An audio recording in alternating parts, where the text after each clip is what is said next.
हाँ ये बात ठीक कही भाई प्रशांत पटेल ने कि वो चुनाव आयोग भी क्या करे, ना जवाब दे, नेताओं के भाषण पर ना उलझे, तो बोलेंगे जवाब क्यों नहीं दे रहा, मुंह में बतासा रख लिया। अगर जवाब दे तो बोले नेता की तरह क्यों बोल रहा। अब कैसे बोले यार, आप कैसे बोलो ये चुनाव आयोग तय नहीं कर सकता, तो आप कैसे तय कर दो कि चुनाव आयोग कैसे बोले। चुनाव आयोग मुन्ना खान कैसे बोले ये तय नहीं कर सकता, तो मुन्ना खान ये कैसे तय कर सकते हैं कि चुनाव आयोग कैसे बोले, ये तो नहीं चलेगा ना। आपको अपनी अभिव्यक्ति की आजादी, उनको अपनी अभिव्यक्ति की आजादी, फिर काय को समस्या। अभी तक इस बात पर बवाल था कि बोल क्यों नहीं रहा। कल उनने कहा हम 2 घंटे बोलेंगे, तो बोले अब 2 घंटे बोलेंगे, ये नेता हो गए, ये बोलने का अधिकार तो हमको है नेताओं को, ये चुप क्यों नहीं हो रहा। चित भी मेरी, पट भी मेरी, अंटा मेरे बाप का, कानपुर में कहावत है, ये टिक नहीं। अरे श्रीमती जी कुछ तो सस्ता लो, बचत करो। नहीं श्रीमान जी, सब बढ़िया लो, रहने दीजिए। इसमें क्या खास बात है? थोड़े में ज्यादा स्वाद, यही तो है इसकी खास बात। वाओ मामा क्या स्वाद है। अरे मेरे राजा, राजा और मसाला। अब छोलिया हो या लोबिया, सफेद चने या काले चने, सब कुछ मजेदार बने। मैं प्रैक्टिकल बात कहता हूं, बाकी तो जिसके कंठ में, वोकल कॉर्ड में जितनी जान है उतनी तेजी से चिल्लाओ, कोई समस्या नहीं। ये देश ध्वनि प्रदूषण को एब्जॉर्ब कर लेता है। अब पश्चिम बंगाल में सघन जांच होगी वोटर लिस्ट की। नेक्स्ट मैं एक सलाह देता हूं, समाजवादी तो वहां है नहीं, कांग्रेस को, मुन्ना खान साहब, जितने बूथ हैं राज्य में, हर बूथ के लिए एक BLA अपॉइंट कर दो पार्टी का। लेकिन आपके साथ मुश्किल यह है कि पश्चिम बंगाल में आपके पास कुल इतने कार्यकर्ता नहीं, जितने बूथ हैं उतने तो आपके पास कार्यकर्ता नहीं। कहां लगाओगे? उत्तर प्रदेश, उसके बाद तमिलनाडु में आएगा ये SIR, आपके पास वहां कार्यकर्ता है नहीं। फिर यूपी में आएगा, अखिलेश जी के पास यूपी में तब भी कार्यकर्ता है, आप हर बूथ पर लगा सकते हो BLA नहीं। हमने वोटिंग के समय देखा, वोटिंग वोटर लिस्ट के समय देखा, राजनीतिक लोगों ने देखा होगा, यहां नहीं बोलेंगे, लेकिन जो लोग इस चुनावी प्रक्रिया में पार्टी की तरफ से डिप्यूट किए जाते हैं वो जानते होंगे। डिस्ट्रिक्ट मजिस्ट्रेट एज चुनाव प्रभारी हाथ जोड़ के नेताओं से कहता है, जिले के अध्यक्षों से, भाई साहब BLA की लिस्ट दे दो, भाई साहब BLA बना दो, भाई साहब BLA की लिस्ट दे दो, हर पार्टी से कहता है। लेकिन BLA के लिए कार्यकर्ता तो हो, कहां से लाओगे BLA, कहां से लाओगे? BLO तो सरकार से आ गए, BLA कहां से आएंगे? हैं इतने कार्यकर्ता, और अगर इतने कार्यकर्ता हो जाएंगे बाबू तो आप चुनाव ही जीत जाओगे, कोई आयोग हो। हर बूथ पर आपके पास BLA है, फिर क्या दिक्कत? हर पन्ना के लिए BLA अपॉइंट कर दो, कोई रोक तो नहीं सकता। RJD ने 50,000 BLA अपॉइंट किए बिहार में, वो सत्यनारायण कथा कर रहे हैं। वो 50,000 लोग क्या कर रहे थे? वो हवन करेंगे, हवन करेंगे, हवन करेंगे गा रहे थे। 50,000 BLA।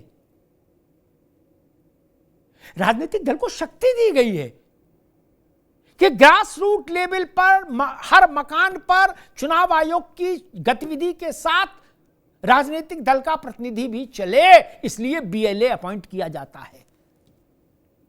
जिसमें जितनी संख्या हो उतने BLA अपॉइंट कर लो। मैं कांग्रेस को सलाह दूंगा, पश्चिम बंगाल, तमिलनाडु और खासतौर पर उत्तर प्रदेश के लिए अभी से कार्यकर्ता बढ़ाओ जो BLA बन सके, और नहीं हुए तो फिर मामला गड़बड़ हो जाएगा। समाजवादी वाले तो उत्तर प्रदेश में लगा लेंगे BLA, आप कहां से लाओगे मुन्ना भाई?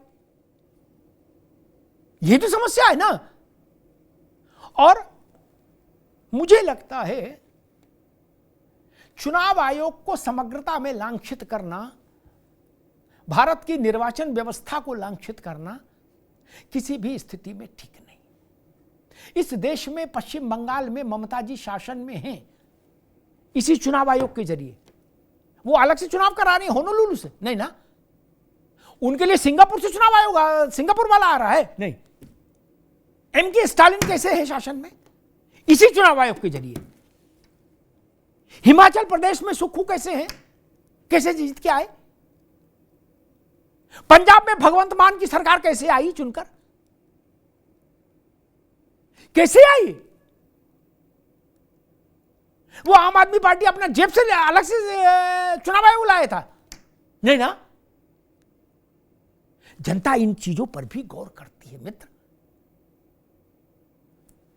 समाजवादी पार्टी, मेरी बात से कीर्ति भाई सहमत होंगे, समाजवादी पार्टी ने लोकसभा के चुनाव में अद्भुत प्रदर्शन किया। उस अद्भुत प्रदर्शन के बाद आप जो जीवन में कभी नहीं किया था, उसने नेताजी के समय में भी जो प्रदर्शन सपा नहीं कर पाई वो अखिलेश जी के समय में 2024 में किया। और उसके बाद कहा यह जा रहा है कि सब फर्जी है, सारे वोट खरे चुनाव आयोग ने गड़बड़ कर दिए। तो क्या 80 जीत लेते? नहीं ना।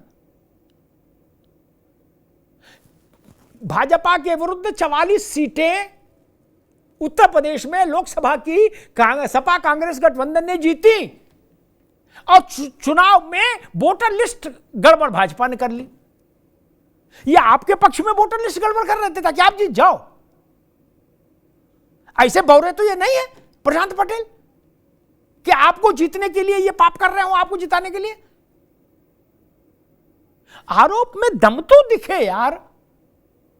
ये भाजपा वाले इसलिए चुनाव वोटर लिस्ट में गड़बड़ झाला कर रहे थे ताकि आप 44 सीट जीत जाओ, जो जीवन में कभी नहीं जीते। कैसी बात करते हो यार। और इसलिए गड़बड़ झाला हो रहा था वोटर लिस्ट में कि ममता जी तीसरी बार चुन के आ जाए,